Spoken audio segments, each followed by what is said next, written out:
时间回到3月，当时是飞抵澳门后进入珠海，在珠海的首要目的就是处理好买车以及考照。买车是已经有先联络，至于考照自然也有准备，但事情似乎不是我想的这么简单。欢迎使用小门人。都装好了吗？我要开去哪里了？随便右边，然后按你看有没有车速就行。没有车速。这里感受一下嘛。哎呀。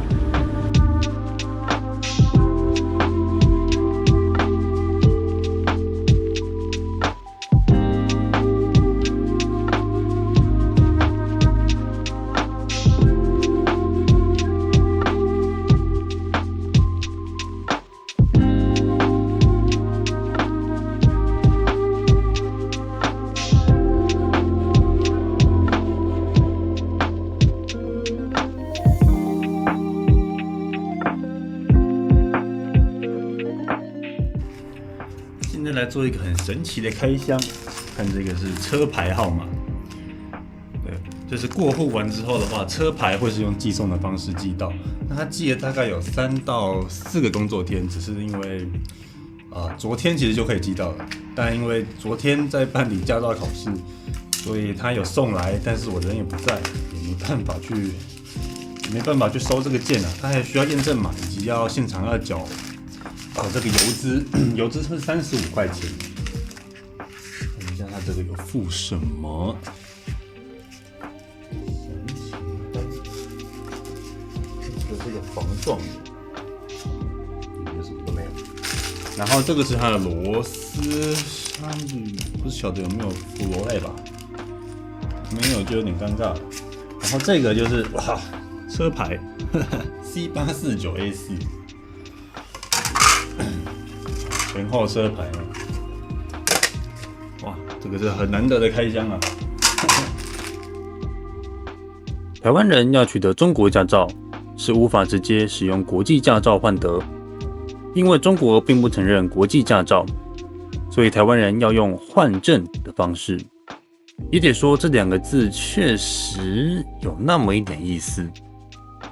而换证需要一个叫做境外人员临时住宿登记表的东西，来之前有先查好，但经验都是福建厦门居多，那边说饭店就可以办理，听起来相当容易。但我跟居住的饭店询问后，广东珠海的规定似乎不同，而询问警察之后，也是来回奔波了好几个地方。现在再去办理驾照，应该说是临时居住证的路上。在跟拱北派出所询问之后，说要来到侨光警务室。侨光警务室的话，是我这个居住的饭店小区的，应该算是管理层吧，所以才要特地来这里一趟。那距离派出所其实直线距离很近，但因为入口没开，只能绕一个远路。最终花了大概2天，都毫无解决办法。因为网络上说可以办理为期1年的临时驾照，似乎是个可行的方案。但临时驾照仍需要这个住宿登记表，不说是相当恼人。最后，索性在澳门友人的帮助下顺利完成，而整个经过也是有一点，澳门友人因在珠海刚好有房产，而办理居住证需要在小区的警务室办理。警务室以台湾的概念比较像是里长办公室或是社区的警卫室的概念。总之，有人之前有把珠海房产出租，但可能不了解规定，所以没有通报，导致要先缴纳罚款才能办理我的居住证。但说也奇怪，这个大概200-300的罚款就直接缴纳进警察的微信中，且也没有罚款的相关单据可以留存。更奇怪的是，在缴纳之后，警察态度从紧迫盯人变成和蔼可亲。原来几百元的力量如此强大的吗？不过最终顺利办成，只是这个登记表列印品质极差，还差点被打枪。这里稍微抱怨一下，之前在相关社群求助时，偶尔会遇到那种居住正派的人来解答。他妈的不是，我就是持台湾身份证，又不是中国人，到底哪来这种东西？旅游搞得像是要定居一样，每次看到真的都很傻眼。顺利取得所需文件后，就是再次复习中国驾照的科目1考试。可以看看我刷题的成果，真的几乎算是万无一失才去报考。临时的桥，对，都在学。早都没有来过这里。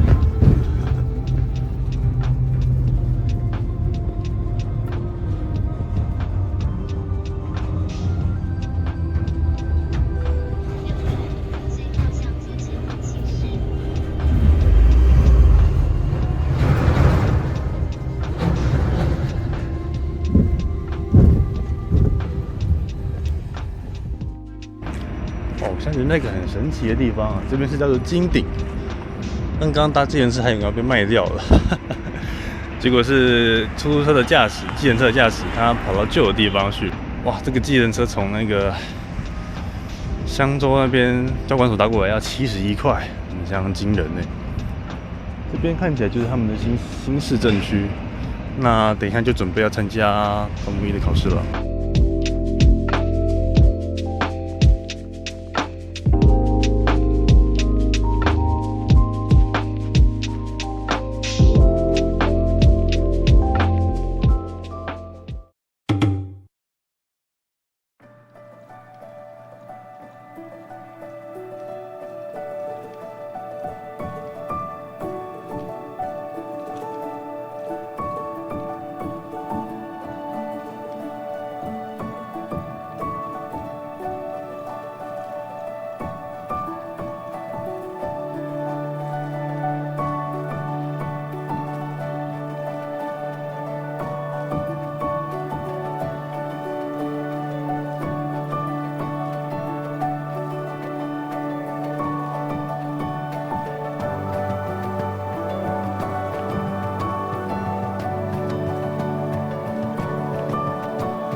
时间回到现在，睽违近5个月回到了珠海，而珠海是个多数人可能比较陌生的城市。不过珠海就紧邻澳门，港珠澳大桥中的珠便是珠海。珠海也因距离香港、澳门很近，尤其是澳门，生活圈就像是新北市过淡水河这样，相当便利。当然，便利仅限于当地人，外国人或台湾人的通关时间就会长一点点。而珠海特别之处在于有很多港澳车牌的左驾车辆会出现在右驾的珠海城市之中，形成独特的景象。珠海其实是个已经很繁荣的城市，但就从珠海空拍澳门来说，还是差了一截。这个部分明显的体现在饭店价格上。本想说在澳门住1-2晚，但澳门的房价乍看之下就是台币价格，但实际上却还未换算人民币，平均上比珠海贵了3倍以上。而这种500到600块人民币的，甚至还只是老旧饭店。好一点的换算成台币就要1晚破万台币了。要知道我在旅行中最贵的住宿，换算台币也不过1800块左右。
係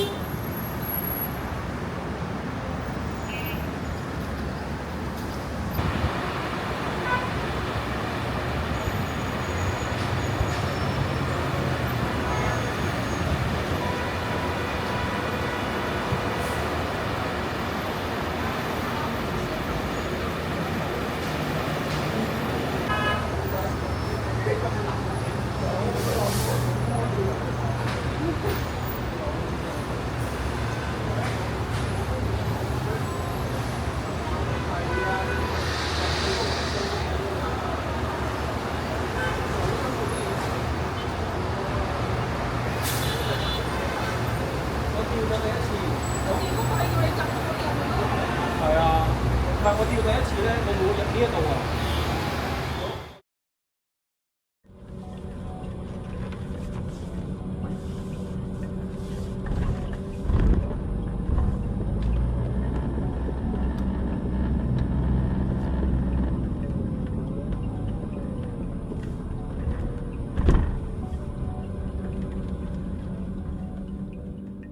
回台湾前，在珠海安排住了2个晚上，目的是要安排1个整天去办理车辆的转交。当初是1万块人民币买下这台2005年的 T 档，5个月共开了21701公里，车况也从不错变成有点小问题，因为当初车辆是直接过户在二手车商下，这样省彼此的时间。想说如果车况还行，还可以多卖一笔，但他们大概没想到，最终是开了2万多公里，走了一堆崎岖难行的山路，甚至还真的下过海。所以直至上片的现在，我也还没收到这台车的后续消息。不过就算报废，可能也就1到2千元人民币而已。说实在，相较整体花费而言，也没差了。完成旅行才是最重要的。至于这里，就来看看这台车与我的最后一段路途吧。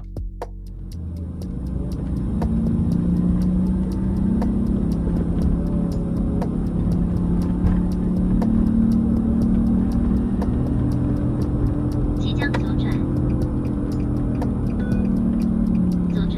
进入景安街。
播一下，我居然在2万多公里，居然真的是没有任何的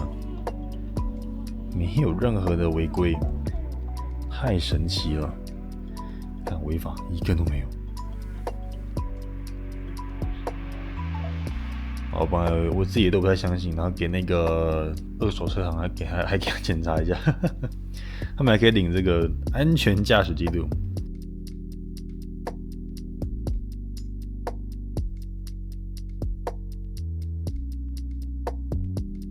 开车基本上不外乎就是多看看得远，然后要懂得预判，那基本上就非常的安全。也少开市区啦，少开市区基本上会少遇到很多的危险。那开高速基本上危险比较少一点，那多数的危险都是在像山路超车啊那种，然后市区的那种就是车流汇合那种就麻烦一点，其他都还好。就没想到居然真的一个违规都没有，2万多公里，太神了！安全驾驶，给自己一个赞。最后一天，一大早就起床退房，搭计程车前往拱北口岸，再由口岸进入澳门，前往澳门国际机场。没想到通关意外的都很顺利，最终提早了将近6个小时抵达机场。只能说真的是太想回台湾了。回台湾这趟决定奢侈一下，订了商务舱，也是人生第一次进入了航空公司的贵宾室，可说又是个新奇的体验。现在在澳门航空的贵宾室，这来自我的乡巴佬第一次在贵宾室。这是湿的，我还没有拿，我等一下去拿一下。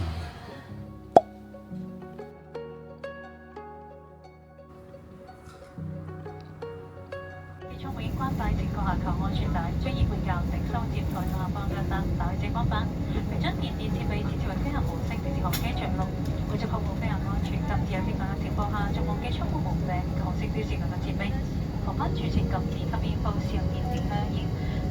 喺細集間裏，吸煙會觸到煙霧警報器，同時請小心看顧個人財物觸發。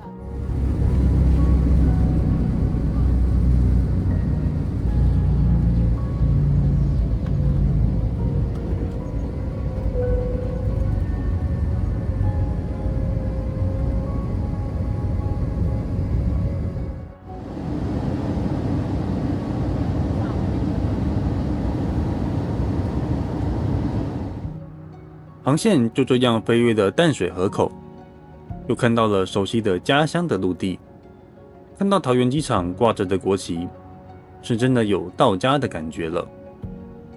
就这样，为期147天，去了中国20个省份，属于我的环游中国旅行正式结束。看似不难，但真的只能说是很幸运，难免有些危险的时刻，最终都迎刃而解。感谢自己，也感谢旅行中所有人。最后的最后，才第一次在影片中介绍自己。我是 Sean， 感谢收看《踏行》的环游中国篇，期待在之后同样精彩的旅行中再会。